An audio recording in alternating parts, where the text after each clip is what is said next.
ಶ್ರೀಗಳು ನಮ್ಮ ಕಾರ್ಯಕರ್ತ ಸಮನ್ವಯಕರಾಗಿರುವಂಥ ಶ್ರೀಮತಿ ಮಮತಾ ಇವರು ಶಾಲನ್ನು ಹಾಕಿ ಗೌರವಿಸಬೇಕಾಗಿ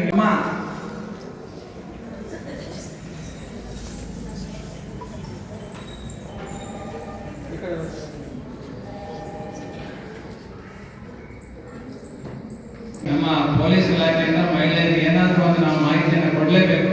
ಖಂಡಿತ ನಾವು ಬರ್ತೇವೆ. ನೀವು ಕಾರ್ಯಕ್ರಮವನ್ನು ಆಯೋಜನೆ ಮಾಡಿ ಸಹಕಾರ ಯಾವತ್ತೂ ಇರ್ತದೆ.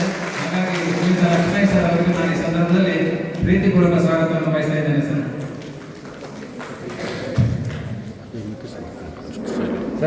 ಸರ್ ಈ ಕಡೆ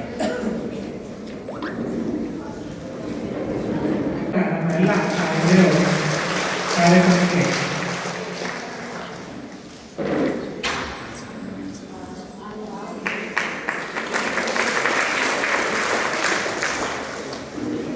ನಮ್ಮ ಶ್ರೀ ಕ್ಷೇತ್ರ ಧರ್ಮಸ್ಥಳ ಅವರು ಕೈಗೊಳ್ತಾರೆ.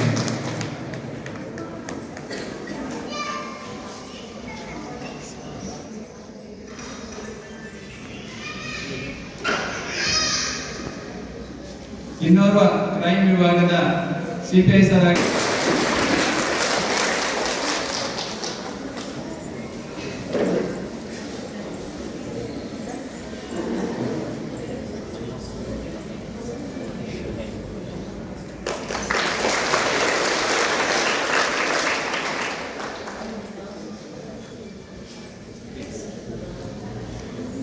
ಅದೇ ರೀತಿ ಈ ವೇದಿಕೆಯಲ್ಲಿ ಪೊಲೀಸ್ ಸಬ್ ಇನ್ಸ್ಪೆಕ್ಟರ್ ಅವರಾದಂಥ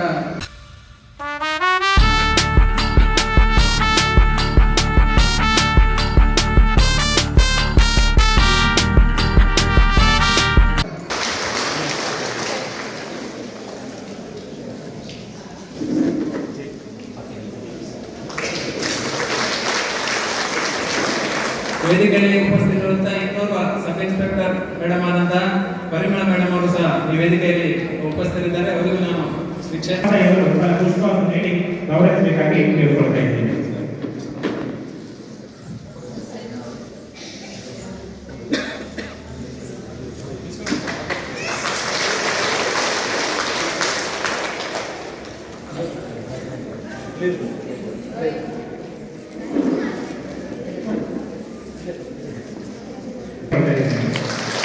ನಮ್ಮೆಲ್ಲ ಕಾರ್ಯಕ್ರಮಕ್ಕೂ ನಮ್ಮ ತಾಲೂಕಿನ ಕ್ಷೇತ್ರ ಧರ್ಮಸ್ಥಳ ಗ್ರಾಮಾಭಿವೃದ್ಧಿಗೆ ಮಾರ್ಗದರ್ಶಕರು ಆಗಿರುವಂತಹ ರವಿರೆಡ್ಡಿ ಸರ್ ಅವರು ನಮ್ಮ ಯೋಜನೆಯ ಕಾರ್ಯಕರ್ತಗಳಿಗಿಂತಲೂ ಹೆಚ್ಚಾಗಿ ನಮ್ಮ ಜೊತೆಗಿದ್ದು ನಮಗೆ ಮಾಹಿತಿ ಈ ಕಾರ್ಯಕ್ರಮಕ್ಕೆ ಎಲ್ಲ ನನ್ನ ಆತ್ಮೀಯ ಪತ್ರಿಕಾ ಮಂಡಳಿಯ ಪತ್ರಕರ್ತ ಮಿತ್ರರು ಈ ಕಾರ್ಯಕ್ರಮದಲ್ಲಿ ಉಪಸ್ಥಿತರಿದ್ದೀರಿ. ನಿಮ್ಗೆಲ್ಲರಿಗೂ ನಾನು ಶ್ರೀ ಕ್ಷೇತ್ರ ಧರ್ಮಸ್ಥಳದ ಪರವಾಗಿ ಪ್ರೀತಿಪೂರ್ವಕ ಸ್ವಾಗತವನ್ನು ಬಯಸುತ್ತೇನೆ. ಹಾಗೆಯೇ ಈ ಕಾರ್ಯಕ್ರಮದ ಕೇಂದ್ರ ಬಿಂದುಗಳು ನನ್ನೆಲ್ಲ ಆತ್ಮೀಯ ಸ್ವಸಹಾಯ ಸಂಘಗಳ ಸದಸ್ಯ ತಾಯಂದಿರು, ಅದೇ ರೀತಿ ಮಹಿಳಾ ಜ್ಞಾನ ವಿಕಾಸ ಕೇಂದ್ರದ ಸದಸ್ಯರುಗಳು ಸಹ ಈ ಸಂದರ್ಭದಲ್ಲಿ ಸೈಲೆಂಟ್ ಆಗಿ ಕೂತ್ಕೊಂಡಿರ್ಬೇಕು. ಒಮ್ಮೆ ಚಪ್ಪಾಳೆ. ತಾಲೂಕಿನ ಸಾಧನೆ ವರದಿ.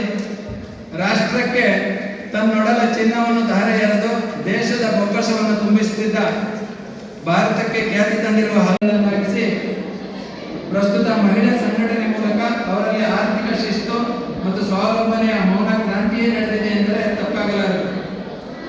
ಯೋಜನೆಯು ನಿಂತ ನೀರಲ್ಲ, ಹರಿಯುವ ನೀರಾಗಿದ್ದು ಮಾನ್ಯ ಪೊಲೀಸ್ ವರಿಷ್ಠಾಧಿಕಾರಿಗಳು ಇವರು ಹಾಗೆ ವೇದಿಕೆಯಲ್ಲಿ ನೆರೆದಿರುವಂತಹ ಎಲ್ಲ ಅಧಿಕಾರಿ ವರ್ಗದವರು ಹಾಗೂ ಸಂಪನ್ಮೂಲ ವ್ಯಕ್ತಿಗಳು ಕೂಡ ಕಾರ್ಯಕ್ರಮಕ್ಕೆ ದೀಪವನ್ನು ಬೆಳಗಿಸಿ ಕಾರ್ಯಕ್ರಮಕ್ಕೆ ಚಾಲನೆ ನೀಡಬೇಕಾಗಿ ಕೇಳಿಕೊಳ್ತೇವೆ. ಸನ್ಮಾನ ಮೂಲಕ ಕಾರ್ಯಕ್ರಮಕ್ಕೆ ಇನ್ನಷ್ಟು ಹೊರಗೊಳ್ಳಬೇಕು.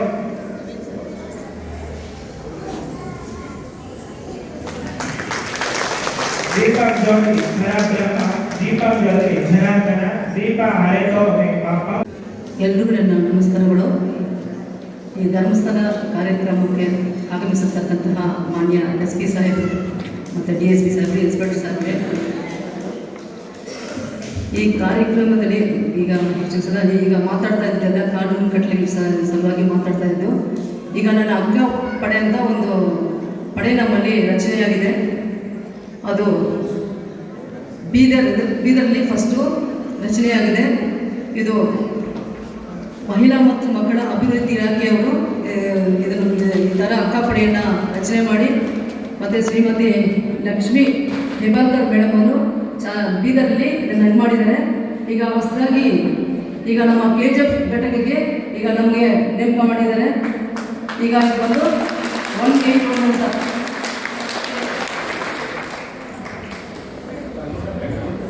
ಅಂತ ಇದೆ.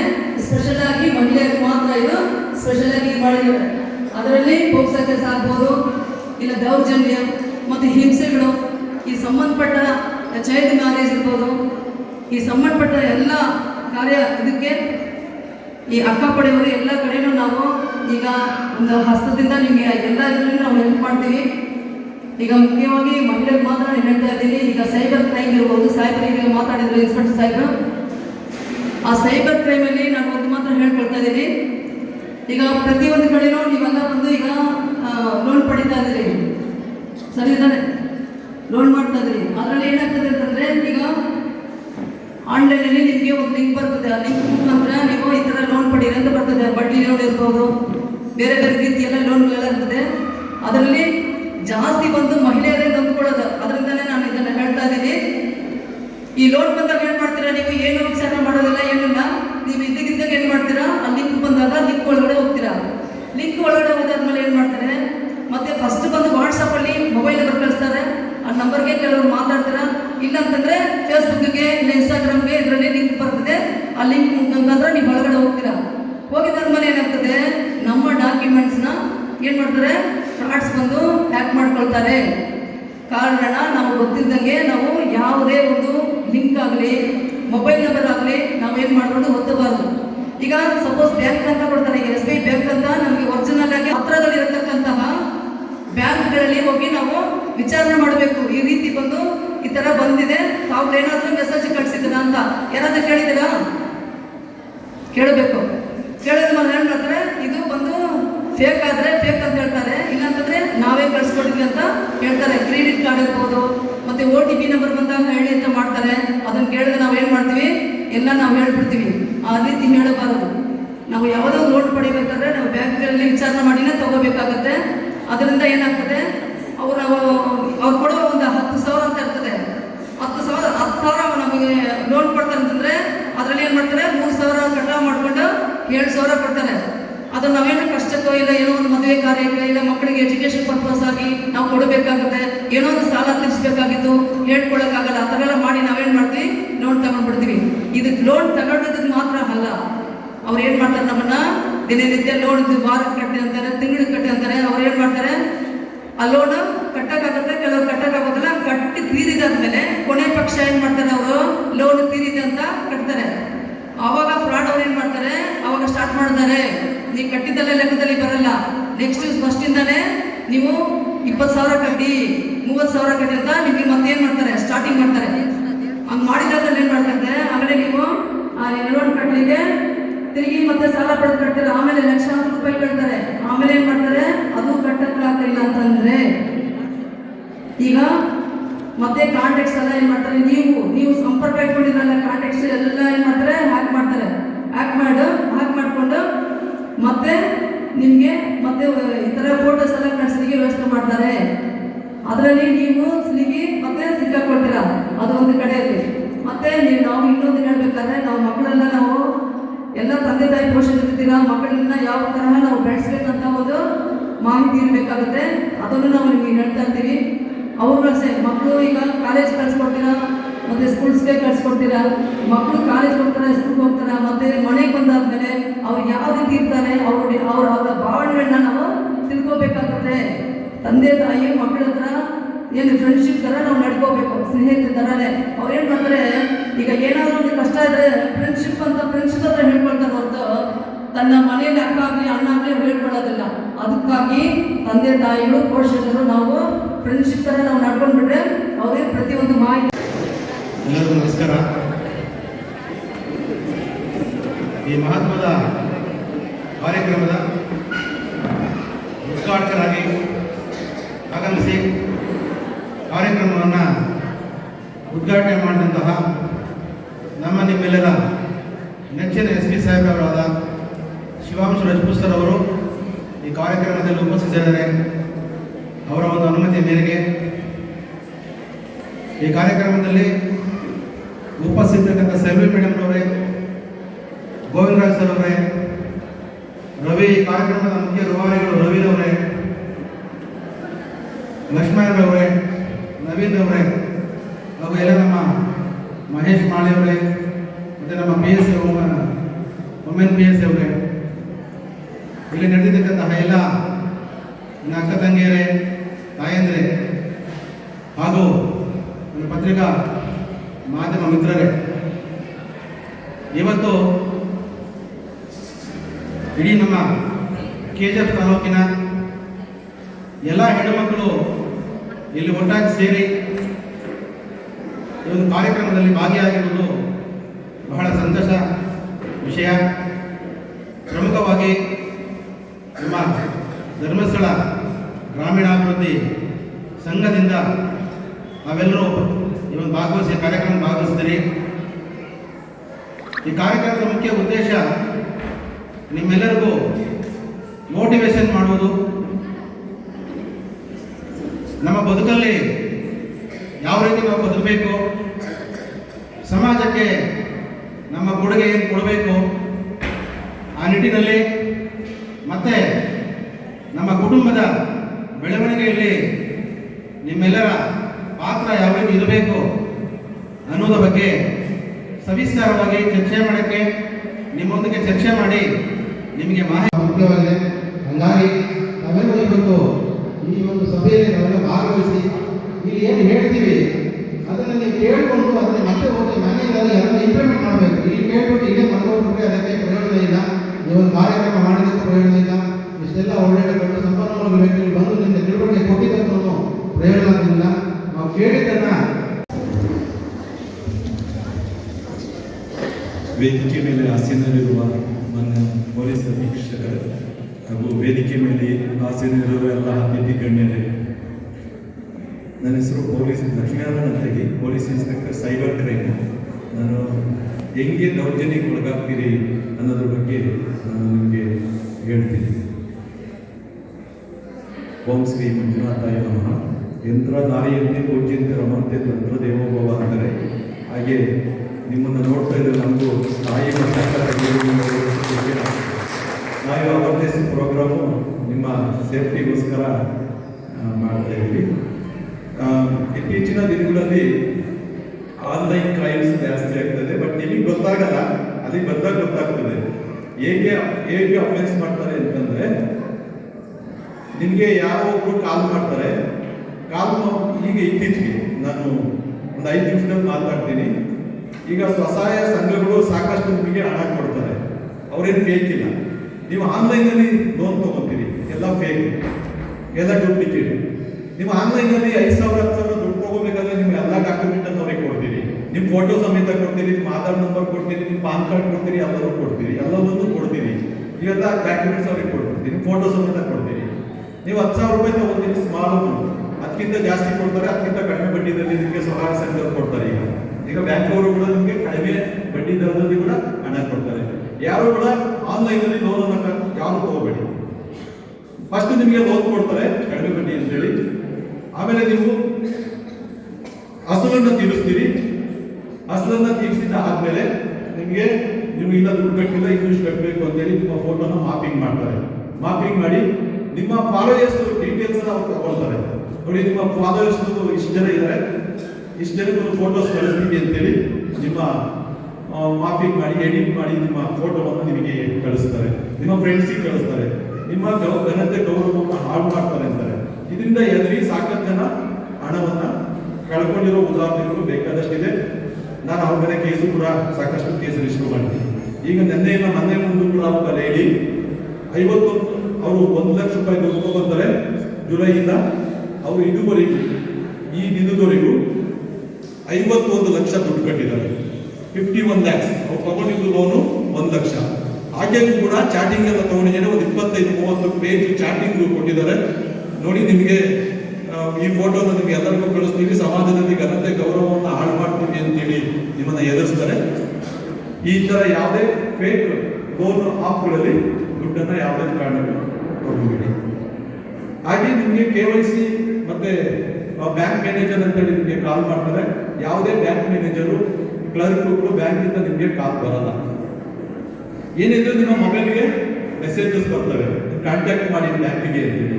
ಯಾವುದೇ ಕಾರಣಕ್ಕೂ ನಿಮ್ಮ KYC ಡೀಟೇಲ್ಸ್, ನಿಮ್ಮ ಪರ್ಸನಲ್ ಡೀಟೇಲ್ಸ್ ಮತ್ತೆ ನಿಮ್ಮ CUG ನಂಬರ್, ಏನು ATM ಕಾರ್ಡ್ ನಂಬರನ್ನು ಯಾರಿಗೂ ಶೇರ್ ಮಾಡ್ಕೋಬೇಡಿ. ನಿಮಗೆ ಗೊತ್ತಿಲ್ಲದೆ ಹಣವನ್ನು ಲಪ್ತಾಯಿಸ್ತಾರೆ. ಆಮೇಲೆ ಇತ್ತೀಚೆಗೆ ಮಹಿಳೆಯರು ಈ ಗಿಫ್ಟ್ ಹಾಕೋದಲ್ಲಿ ಜಾಸ್ತಿ ಜನ ದುಡ್ಡನ್ನು ಕಳ್ಕೊತಾ ಇದ್ದಾರೆ. ಯಾವುದೋ ಒಂದು ಫೇಸ್ಬುಕ್ಕಲ್ಲಿ ಮತ್ತೆ ಇನ್ಸ್ಟಾಗ್ರಾಮಲ್ಲಿ ನೋಡ್ತಾ ಇರ್ತೀರಿ ನೀವು, ನಿಮಗೆ ಒಂದು ಕೊರಿಯರ್ ಬಂದಿದೆ, ನಿಮಗೆ ಒಂದು ಚಿನ್ನದ ಸರ ಬಂದಿದೆ, ಕಡಿಮೆ ಬೆಲೆಗೆ ಸಿಗ್ತದೆ, ನಾವು ಕಸ್ಟಮ್ ಆಫೀಸಿಂದ ಕಾಲ್ ಮಾಡ್ತಾ ಇದ್ದೀವಿ, ಇನ್ಕಮ್ ಟ್ಯಾಕ್ಸ್ ಆಫೀಸಿಂದ ಕಾಲ್ ಮಾಡ್ತಾ ಇದ್ದೀವಿ, ನೀವು ಪ್ರೋಸೆಸಿಂಗ್ ಚಾರ್ಜ್ ಅಂತೇಳಿ ಎಷ್ಟು ಕೊಡಬೇಕು ಅಂತೇಳಿ ನಿಮಗೆ ಎದುರಿಸ್ತಾರೆ. ಯಾವುದೇ ಕಾರಣಕ್ಕೂ ಅಂತ ಯಾರ ಕಾಲ್ ಮಾಡಿದ್ರು ಕೂಡ ಅದನ್ನು ಯಾರು ಕೂಡ ದಯವಿಟ್ಟು ಕೊಡಬೇಡಿ ಅಂತೇಳಿ ಈ ಸಂದರ್ಭದಲ್ಲಿ ನಾನು ನಿಮಗೆ ಹೇಳ್ತೀನಿ. ಇತ್ತೀಚಿನ ಒಂದು ದೊಡ್ಡ ಒಂದು ಸ್ಕ್ಯಾಮ್ ಡಿಜಿಟಲ್ ಅರೆಸ್ಟ್ ಅಂತೇಳಿ ಕೇಳಿರ್ಬೋದು ಎಲ್ಲರೂ ಕೂಡ. ಡಿಜಿಟಲ್ ಅರೆಸ್ಟ್ ಅಂತೇಳಿ ಕಾನೂನು ಯಾವುದೂ ಇಲ್ಲ ಇಂಡಿಯಾದಲ್ಲಿ, ನಮ್ಮ ಕರ್ನಾಟಕದಲ್ಲೂ ಇಲ್ಲ, ಇಂಡಿಯಾ ಕಾನೂನಲ್ಲೂ ಡಿಜಿಟಲ್ ಅರೆಸ್ಟ್ ಅಂತೇಳಿ ಕಾನೂನಿಲ್ಲ. ನೀವು ಯಾವುದೋ ಒಂದು ಸ್ಕ್ಯಾಮ್ ಅಂತ ಹಾಕೊಂಡಿದ್ದೀರಿ, ನಿಮ್ಮ ಅಕೌಂಟ್ ಮತ್ತೆ ಪಾನ್ ಕಾರ್ಡ್ ಅಲ್ಲಿ ಒಂದು ಅಕೌಂಟ್ ಓಪನ್ ಆಗಿದೆ, ಇದರಲ್ಲಿ ಕೋಟ್ಯಾಂತರ ರೂಪಾಯಿ ಹಣ ವರ್ಗಾವಣೆ ಆಗಿದೆ, ನಿಮ್ಮನ್ನು ಅರೆಸ್ಟ್ ಮಾಡ್ತೀವಿ ಫಿಸಿಕಲಿ ಅರೆಸ್ಟ್ ಮಾಡೋದು ಬೇಡ ಅಂತಂದ್ರೆ ನೀವು ಅಷ್ಟ ಹಣ ಕೊಡಬೇಕು ಅಂತೇಳಿ ನಿಮ್ಮನ್ನ ಮೈಂಡ್ ಅನ್ನು ಬ್ಲಾಕ್ ಮಾಡಿ, ನಿಮ್ಮನ್ನ ತಲೆಯನ್ನು ಕೆಡಿಸಿ ನಿಮ್ಮನ್ನ ಹಣವನ್ನ ತಗೊಳ್ತಾರೆ. ಇತ್ತೀಚೆಗೆ ಒಬ್ಬ ರಿಟೈರ್ಡ್ ಟೀಚರು ಹೆಸರು ಹೇಳಲ್ಲ, 36 ಲಕ್ಷವನ್ನ 36 lakhs ಅನ್ನ ಕಳ್ಕೊಂಡಿರೋ ಉದಾಹರಣೆ ಇದೆ KGF ಅಲ್ಲಿ. ಅದರಿಂದ ಯಾವುದೇ ವ್ಯಕ್ತಿ, ನಾನು police, CBI officer, judge, lawyer, ಇನ್ನೊಬ್ಬ IPS ಆಫೀಸರ್, KS ಆಫೀಸರ್ಸ್ ಅಂತ ಯಾರಾದ್ರೂ ನಿಮಗೆ ಕಾಲ್ ಮಾಡಿದ್ರೆ ಅದನ್ನ ಫೇಕ್ ಅಂತ ನೀವು ತಿಳ್ಕೊಬೇಕು. ಅದಕ್ಕೆ ಎದುರ್ಕೊಳ್ಳೋ ಅವಶ್ಯಕತೆ ಇಲ್ಲ. ಯಾರು ಕೂಡ ಈ ಒಂದು ಡಿಜಿಟಲ್ ಅರೆಸ್ಟ್ ಅನ್ನ ಹೊರಡು ಬಂದ್ರೆ, ಯಾರಾದ್ರೂ ನಿಮ್ಗೆ ಎದುರಿಸಿದ್ರೆ ಸ್ಕ್ಯಾಮರ್ ಸಿಗಾಕೊಂಡಿದ್ದೀರಿ ಅಂತಂದ್ರೆ ಯಾವ ಹತ್ತಿರದ ಪೊಲೀಸ್ ಸ್ಟೇಷನ್ಗೆ ಕಾಲ್ ಮಾಡಿ, ಇಲ್ಲ ನಿಮ್ಮ ಸ್ನೇಹಿತರ ಹತ್ರ ಶೇರ್ ಮಾಡ್ಕೊಳ್ಳಿ. ಯಾರೊಬ್ಬರು ನನಗೆ ಕಾಲ್ ಮಾಡಿದ್ರು ಈ ತರ, ಅವರು ನಿಮಗೆ ಧೈರ್ಯ ಹೇಳ್ತಾರೆ. ಹತ್ತಿರದ ಪೊಲೀಸ್ ಸ್ಟೇಷನ್ಗೆ ಹೋಗಿ ನಿಮ್ಮ ಪ್ರಾಬ್ಲಮ್ ಅನ್ನು ಹೇಳ್ಕೊಳ್ಳಿ. ಈ ಡಿಜಿಟಲ್ ಅರೆಸ್ಟ್ ಅಂತೇಳಿ ಕಾನೂನು ಅಥವಾ ಡಿಜಿಟಲ್ ಅರೆಸ್ಟ್ ಮಾಡುವಂತ ಇದು ಕಾನೂನು ಇಲ್ಲ ಅಂತೇಳಿ ನಾನು ಈ ಒಂದು ಸಂದರ್ಭದಲ್ಲಿ ಹೇಳಲಿಕ್ಕೆ ಬಯಸ್ತೀನಿ. ಹಾಗೆ ಇತ್ತೀಚಿನ ದಿನಗಳಲ್ಲಿ ಮಹಿಳೆಯರು ಮತ್ತು ಮಕ್ಕಳ ಫೋಟೋಗಳನ್ನ ಇನ್ಸ್ಟಾಗ್ರಾಮ್ ಮತ್ತು ಸೋಷಿಯಲ್ ಮೀಡಿಯಾದಲ್ಲಿ ಅಪ್ಲೋಡ್ ಮಾಡ್ತೀವಿ. ನಿಮ್ಮ ಪರ್ಸನಲ್ ಡೀಟೇಲ್ಸ್ ಅನ್ನ ಅಪ್ಲೋಡ್ ಮಾಡ್ತೀವಿ. ದಯವಿಟ್ಟು ಇದನ್ನ ಕಡಿಮೆ ಮಾಡಿ. ನಿಮ್ಮ ಪರ್ಸನಲ್ ಡೀಟೇಲ್ಸ್ ಅನ್ನ, ನಿಮ್ಮ ಮಕ್ಕಳ ಡೀಟೇಲ್ಸ್ ಅನ್ನ, ನಿಮ್ಮ ಫೋಟೋಸ್ನೆಲ್ಲ ಎಡಿಟ್ ಮಾಡಿ ಅದನ್ನ ಮಾಪಿಂಗ್ ಮಾಡಿ ನಿಮ್ಮನ್ನ ಸ್ಕ್ಯಾಮ್ ಅಲ್ಲಿ ಉಪಯೋಗಿಸ್ಕೊಳ್ತಾರೆ. ಆದ್ರಿಂದ ಯಾರು ಕೂಡ ಇಂಥ ಸ್ಕ್ಯಾಮ್ಗಳಲ್ಲಿ ನೀವು ತಲೆ ಕೆಡಿಸ್ಕೋಬೇಡಿ. ಹತ್ತಿರದ ಪೊಲೀಸ್ ಸ್ಟೇಷನ್ಗೆ ದಯವಿಟ್ಟು ಕರೆ ಮಾಡಿ. ನಾನು ಕೆಲವೊಂದು ಸಹಾಯವಾಣಿ ಹೇಳ್ತೀವಿ, ಯಾವಾಗಲೂ ನಿಮ್ಮ ಮೈಂಡಲ್ಲಿ ಇರಬೇಕು. ಪೊಲೀಸ್ ಅಂದ್ರೆ 112 ಬಂದ್ಬಿಡ್ಬೇಕು. 112 ಪೊಲೀಸ್ ಸಹಾಯ ಬೇಕು ಅಂದ್ರೆ 112. ನಿಮಗೆ ಮಹಿಳಾ ಸಹಾಯವಾಣಿ ಬಂದಿದೆ 1901. ನಿಮ್ಗೆ ಮೈಂಡಲ್ಲಿ ಬಂದ್ಬಿಡ್ಬೇಕು. ನಿಮ್ಗೆ ಏನಾರ ಕಷ್ಟದಲ್ಲಿದ್ದಾರೆ ಅಂದ್ರೆ 1901ಗೆ ನೀವು ಕರೆ ಮಾಡಬೇಕು. ಹಾಗೆ ಸೈಬರ್ ಕ್ರೈಮ್ ಸಹಾಯವಾಣಿ ಒಂದಿದೆ 1930, ನೀವು ಕೇಸ್ ರಿಜಿಸ್ಟರ್ ಮಾಡಬೇಕು. ಹಾಗೆ ದುರ್ಗು ಒಂದಿದೆ 1090. ಆಮೇಲೆ ಮಕ್ಕಳ ಸಹಾಯವಾಣಿ ಕೂಡ ಇದೆ 1098, ಮಕ್ಕಳ ಸಹಾಯವಾಣಿ. ಪ್ರತಿಯೊಂದಕ್ಕೂ ಒಂದು ಎದುರು ಇದೆ. ದಯವಿಟ್ಟು ಇದನ್ನ ಎಲ್ಲರೂ ಜ್ಞಾಪಕದಲ್ಲಿಟ್ಕೋಬೇಕು. ಇತ್ತೀಚೆಗೆ ನಮ್ಮ ಹಕ್ಕ ಪಡೆಯುತ್ತಿರುವ ಮಹಿಳೆ ಮತ್ತು ಮಕ್ಕಳ ರಕ್ಷಣೆಗೋಸ್ಕರ ಒಂದು ನಮ್ಮ ಸರ್ಕಾರ ಹಕ್ಕ ಪಡೆಯುತ್ತಿರುವುದನ್ನು ಕೂಡ ಇದು ಮಾಡಿದ್ರೆ ನಮ್ಮ ಸಾಹೇಬರು ನಿಮಗೆ ವಿವರವಾಗಿ ಹೇಳ್ತಾರೆ. ಈ ತರ ಸೈಬರ್ ಕ್ರೈಮ್ ಬಗ್ಗೆ ನಾನು ವಿವರವಾಗಿ ಹೇಳಿದ್ದೀನಿ. ದಯವಿಟ್ಟು ಮೊಬೈಲ್ ಅನ್ನ ಯೂಸ್ ಮಾಡಬೇಕಾದ್ರೆ ಎಚ್ಚರಿಕೆಯಿಂದ ಇರಬೇಕು. ಇತ್ತೀಚಿನ ಕಾನೂನಲ್ಲಿ BNS ಆಕ್ಟ್ ಪ್ರಕಾರ ಯಾವುದೇ ಮಹಿಳೆ ಮತ್ತು ಮಕ್ಕಳ ಫೋಟೋವನ್ನು ತಗೊಳ್ಳೋದು ಕೂಡ ನಿಮ್ಮ ಅನುಮತಿ ಇಲ್ಲದೆ, ಯಾವುದೇ ಫೋಟೋನ ಕ್ಲಿಕ್ ಮಾಡಿ ಫೋಟೋನ ಶೇರ್ ಮಾಡೋದು ಕೂಡ ಅಫೆನ್ಸ್ ಇದೆ. ಅದರಿಂದ ಯಾರು ಕೂಡ ಫೋಟೋನು ಕೂಡ ಕ್ಲಿಕ್ ಮಾಡಬಾರ್ದು. ಯಾರು ಕೂಡ ನಮ್ಮನ್ನ ಹಿಂಬಾಲಿಸೋದಾಗ್ಲಿ, ನಮ್ಮನ್ನ ಫಾಲೋ ಮಾಡೋದಾಗ್ಲಿ, ನಮ್ಮನ್ನ ವರ್ಣನೆ ಮಾಡೋದಾಗ್ಲಿ ಎಲ್ಲನೂ ಕೂಡ ಅಫೆನ್ಸ್. ಇಂಥ ಯಾವುದೇ ದೌರ್ಜನ್ಯಕ್ಕೆ ಮಹಿಳೆಯರು ತುತ್ತಾದ್ರೆ ದಯವಿಟ್ಟು ನೀವು ಇಂಥ ಹೆಲ್ಪ್ಲೈನ್ ಅನ್ನ ಯೂಸ್ ಮಾಡಿ ಹೆಲ್ಪ್ಲೈನ್ ಸಹಾಯವನ್ನ ಪಡ್ಕೊಳ್ಳಿ. ಹಾಗೆ ಹತ್ತಿರದ ಪೊಲೀಸ್ ಸ್ಟೇಷನ್ಗೆ ಭೇಟಿ ನೀಡಿ ನಿಮ್ಮ ಸಮಸ್ಯೆಯನ್ನ ಬಗೆಹರಿಸಿಕೊಡ್ಬೋದು ಅಂತ ಹೇಳ್ತಾ ಈ ಒಂದು ಕಾರ್ಯಕ್ರಮದಲ್ಲಿ ಇಷ್ಟು ಮಾತಾಡಲಿಕ್ಕೆ ಅವಕಾಶ ಕೊಟ್ಟ ಎಲ್ಲ ವೇದಿಕೆ ಮೇಲೆ ಎಲ್ಲರಿಗೂ ಮತ್ತು ನಿಮಗೂ ವಂದಿಸಿ ನನ್ನ ಮಾತನ್ನ ಮುಗಿಸ್ತಾ ಇದ್ದೀನಿ. ಎಲ್ರಿಗೂ ಧನ್ಯವಾದಗಳು. ನಮಸ್ಕಾರ. ಶಿವಾಂಶು ರಜಪೂತ್ ಮಾನ್ಯ ಪೊಲೀಸ್ ವರಿಷ್ಠಾಧಿಕಾರಿಗಳು ಮಾತಾಡಿನ ಮಂಜೂರಾತಿ ಪತ್ರವನ್ನು ನೀಡ್ತಾ ಇದ್ದಾರೆ. ಅವರಿಗೆ ಅಭಿನಂದನೆಯ ಚಪ್ಪಾಳೆಗಳು. ಶಿಕ್ಷಕರ ಧರ್ಮಸ್ಥಳದಲ್ಲಿ ದುಡಿಯಲು ಶಕ್ತಿ ಇಲ್ಲದೆ ಮಂಜೂರಾತಿ ಪತ್ರವನ್ನು ನೀಡಬೇಕಾಗಿ ತಮ್ಮಲ್ಲಿ ಪೂರ್ವಕವಾಗಿ ಕೇಳಿಕೊಂಡಿದ್ದೇನೆ. ನಮ್ಮ ತಾಯಂದಿರು ಚಪ್ಪಾಳೆ ಮೂಲಕ ಅವರಿಗೆ ಅಭಿನಂದಿಸಬೇಕಾಗಿ ಕೇಳಿಕೊಳ್ಳುತ್ತೇನೆ. ದೀನ ದುರ್ಬಲರಿಗೆ ವದಂತಿನ ಊಟಕ್ಕೂ ಕೂಡ ಅವರಿಗೆ ಕಷ್ಟದ ಪರಿಸ್ಥಿತಿಯಲ್ಲಿ ಶಿಕ್ಷಕರ ಧರ್ಮಸ್ಥಳ ಮೇಲೆ ಉಪಸ್ಥಿತರು, ಎಲ್ಲ ಗಣ್ಯರು, ಎಲ್ಲ ಮಹಿಳೆಯರು, ಮಾಧ್ಯಮದ ಎಲ್ಲರಿಗೆ ಒಂದು ನಮಸ್ಕಾರ. ಶ್ರೀ ಕ್ಷೇತ್ರ ಧರ್ಮಸ್ಥಳ ಗ್ರಾಮ ಅಭಿವೃದ್ಧಿ ಯೋಜನೆ ವತಿಯಿಂದ ಈ ಕಾರ್ಯಕ್ರಮಕ್ಕೆ ನನಗೆ ಉದ್ಘಾಟನೆಗಾಗಿ ಇನ್ವೈಟ್ ಮಾಡಲಿಕ್ಕೆ ನಾನು ಧನ್ಯವಾದ ಸಲ್ಲಿಸ್ತೇನೆ. ಇದು ನಮ್ಮ ಅವರು ಹೇಳಿದ ತಕ್ಷಣ ನಾನು ಅವರಿಗೆ ಹೇಳಿದ ಖಂಡಿತವಾಗಿ ನಾನು ಬರ್ತೀನಿ. ಯಾಕೆ ಇಬ್ಬರು ಸರ್ಕಲ್ ಇನ್ಸ್ಪೆಕ್ಟರ್ಸ್ ನಮ್ಮೊಂದಿಗೆ ವೇದಿಕೆ ಹಂಚಿಕೊಂಡಿದ್ದಾರೆ. ಪ್ಲೀಸ್. ವಿಶೇಷವಾಗಿ 2-3 ಅಂಶಗಳನ್ನ ಶಿಕ್ಷಿತ ಧರ್ಮಸ್ಥಳಕ್ಕೆ ಸಂಬಂಧಪಟ್ಟಾಗೆ ನಾವು ವೇದಿಕೆಯೊಂದಿಗೆ ಹಂಚಿಕೊಳ್ಳಕ್ಕೆ ಇಷ್ಟಪಡ್ತೀವಿ. ಗೌರವಾನ್ವಿತರೆ, ಕಳೆದ 15 ವರ್ಷಗಳಿಂದ ಶ್ರೀ ಕ್ಷೇತ್ರ ಧರ್ಮಸ್ಥಳ ಗ್ರಾಮಾಭಿವೃದ್ಧಿ ಯೋಜನೆ ಜೊತೆಗೆ ನಾವು ಕೆಲಸವನ್ನು ಮಾಡ್ಕೊಂಡು ಬರ್ತಾ ಇದ್ದೇವೆ. ಅದಾದ್ಮೇಲೆ ನಮಗೆ ಗುರು ಆಗಿದ್ಮೇಲೆ ನಮಗೆ ದೈವ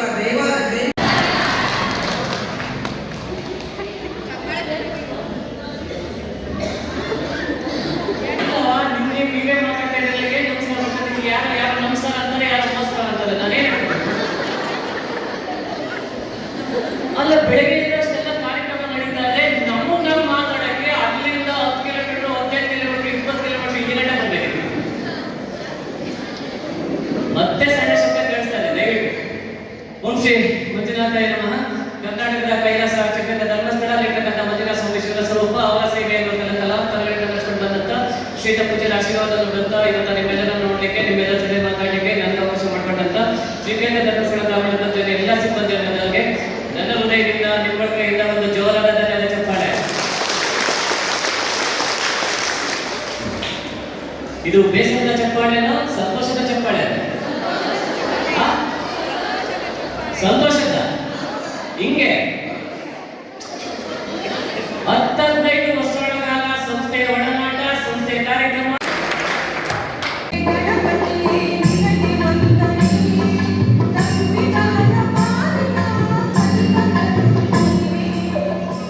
ಸೂರ್ಯ ಸಮಪ್ರಭ ನಿರ್ವಿಘ್ನಂ ಕುರುಮೇ ದೇವ ಸರ್ವಕಾಯೋ ಸುಸರ್ವದ ಎನ್ನುವ ಗಣಪತಿಯ ಸ್ತುತಿಯೊಂದಿಗೆ ಭಕ್ತಿಯ ಕಳೆಯನ್ನು ತಂದಿರುವಂತಹ ಶ್ರೀಮತಿ ಅಮೃತ ಬ್ಯಾಟರಾಯನಹಳ್ಳಿ ಇವರಿಗೆ ಕಾರ್ಯಕ್ರಮದ ಪರವಾಗಿ ತುಂಬ ಹೃದಯದ ಧನ್ಯವಾದಗಳನ್ನು ಬಯಸ್ತಾ ಇದ್ದೇನೆ.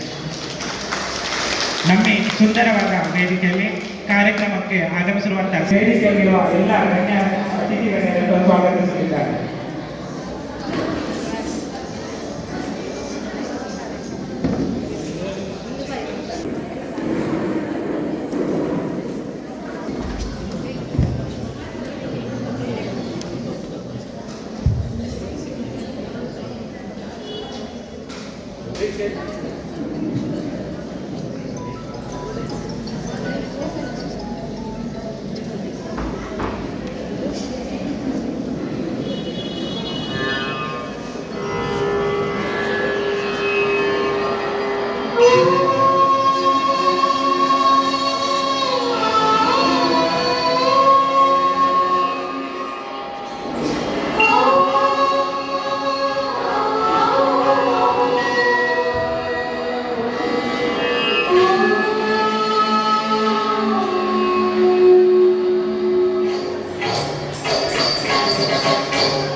ದಯವಿಟ್ಟು ನೀವೆಲ್ಲ ಶ್ರೀ ಕ್ಷೇತ್ರ ಧರ್ಮಸ್ಥಳ ಕಾಮೋಪಿ ಯೋಜನೆ ಸ್ವಸಹಾಯ ಸಂಘದ ಇಲ್ಲಿ ಶಿಸ್ತಿಗೆ ವೆರಿ ಗುಡ್.